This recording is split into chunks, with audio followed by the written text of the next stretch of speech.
D'un trait spontané, Vadim Kornilov pose sur le papier des hommes et des femmes sortis de son imaginaire. Des êtres multiples, perdus dans leurs pensées, l'air parfois ahuri, inquiet. Fini les femmes parées de robes aux 1000 couleurs qu'il peignait autrefois et qui faisaient sa marque de fabrique. Aujourd'hui, le peintre messin aux origines russes préfère se livrer sans fioriture ni ornement. Je suis retourné à la base, c'est-à-dire au dessin, il y a de ça presque 1 an. Donc j'ai arrêté toute peinture, j'ai pris feuille, la base, et puis j'ai recommencé donc à l'encre, à la plume, et reconstruire, c'est-à-dire un nouveau style. Voilà. Et là, j'essaye de développer beaucoup plus le contenu, le fond, que la forme. Voilà. Mais j'essaye effectivement d'aller à l'essentiel sans essayer d'accrocher l'œil, plutôt accrocher l'esprit dans l'absolu. C'est un peu présomptueux, mais bon. Il faut dire que de l'esprit, Vadim Kornilov n'en manque pas.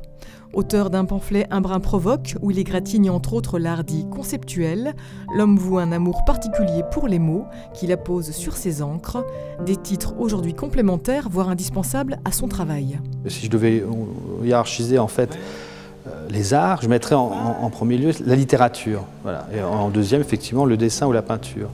Et donc c'est pour ça que petit à petit, en fait, je me suis mis à écrire une phrase, c'est-à-dire que je suis entre les deux, entre le dessin et la littérature.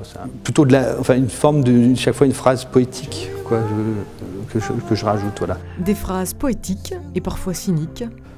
Alors là, c'est quand je ne devais pas aller très bien, quand même. C'est autoportrait de ma chute dans mon affolement général. Voilà.